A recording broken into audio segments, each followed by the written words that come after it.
MDH biryani મસાલા, પારંપરિક બિરયાનીનો અસલી સ્વાદ. असली मसाले साथ साथ MDH સમાચાર સુરતથી, જ્યાં ઇન્ડિગોની અનેક ફ્લાઇટ કેન્સલ કરાતા મુશ્કેલીનો માહોલ છે. સુરતથી હૈદરાબાદ, દુબઈ તરફ જતી અનેક ફ્લાઇટ કેન્સલ કરાઈ છે. દુબઈ જનારા મુસાફરો એરપોર્ટ પહોંચ્યા પછી થઈ હતી તેમને આ બાબતની જાણ. એરપોર્ટ પહોંચેલા મુસાફરો મુશ્કેલીમાં મુકાઈ ગયા છે. દુબઈ જતા વેપારીઓની સ્થિતિ અત્યંત કફોડી બની ગઈ છે. મીટિંગ કેન્સલ થતાં ખોટ સહન કરવાનો વારો આવ્યો છે. ફ્લાઇટ સંબંધિત યોગ્ય જવાબ પણ ન મળતો હોવાનો આક્ષેપ છે. સુરતથી ઉપડનારી હૈદરાબાદ અને દુબઈની આજની સવારની ફ્લાઇટ કેન્સલ થતાં પ્રવાસીઓ મુશ્કેલીમાં છે. ખાસ તો જે વેપારીઓ મીટિંગ માટે જતા હતા તેમને ખાસું નુકસાન વેઠવાનો વારો આવી શકે તેમ છે. અનેક વેપારીઓ કે જેમણે ત્યાં હોટેલમાં પણ બુકિંગ કરાવ્યું હતું તેમની સ્થિતિ કફોડી બની ગઈ છે.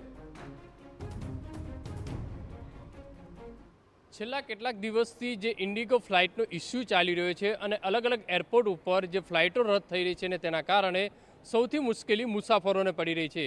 કારણ કે અલગ અલગ વ્યવસાય સાથે સંકળાયેલા લોકો છે તે અલગ અલગ વિદેશ જતા લોકો માટેનું સૌથી મોટું નુકસાન છે તે ભોગવવાનો વારો આવતો હોય છે. ત્યારે સુરત એરપોર્ટની વાત કરીએ તો ઇન્ડિગોની જે અલગ અલગ જે દુબઈ છે, હૈદરાબાદની જે ફ્લાઇટો છે તે કેન્સલ થઈ રહી છે અને તેના કારણે એરપોર્ટ ઉપર પહોંચેલા જે મુસાફરો છે તે મુશ્કેલીમાં મુકાઈ રહ્યા છે. તો જે લેડીઝ વુમન છે તે બિઝનેસમેન છે, પોતે જે દુબઈ જવાના હતા, તેમનો જે બિઝનેસનો એક જે મિટિંગ હતી તે કેન્સલ થઈ છે. તો તેમની સાથે વાત કરીશું.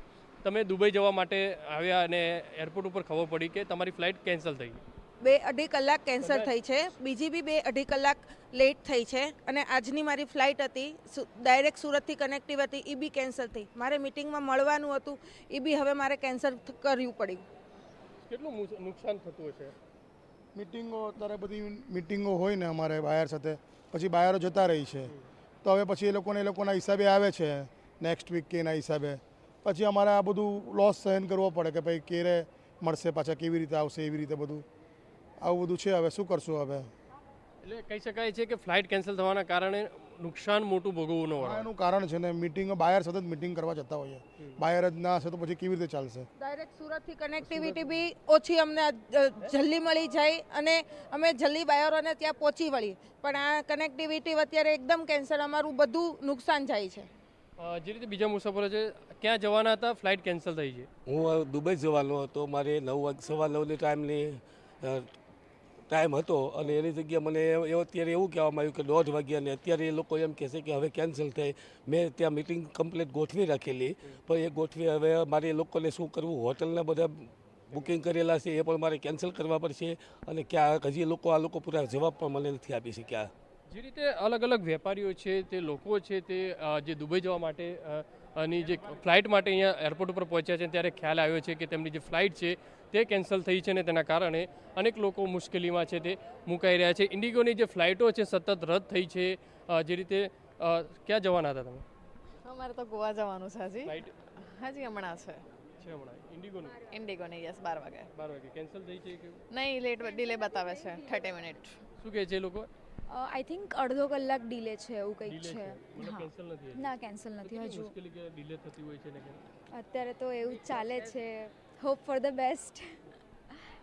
જે રીતે જોઈ શકાય છે કે મુસાફરો છે સતત અટવાઈ રહ્યા છે. ખાસ કરીને સુરત એરપોર્ટ ઉપરથી અલગ અલગ જે વેપારીઓ છે તે દુબઈ પોતાની મિટિંગ માટે જઈ રહ્યા હતા અને તે દરમિયાન જે ફ્લાઇટો સતત જે કેન્સલ થઈ રહી છે ને તેના કારણે તેમના જે બાયરો છે તેમની સાથેની જે મિટિંગ કેન્સલ થવાના કારણે સીધી અસર તેમના વ્યવસાય સાથે ઉપર પડતી હોય છે. કેમેરામેન સંજય ચંદ્ર સાથે Baldev Suthar, TV9 Surat. MDH kitchen king masala રસોડામાં હોય તો આપણે કંઈ પણ બનાવી શકીએ છીએ. રીંગણાનો ઓળો, બટેટા ફુલાવર, ભીંડી મસાલા અને બીજું ઘણું બધું. MDH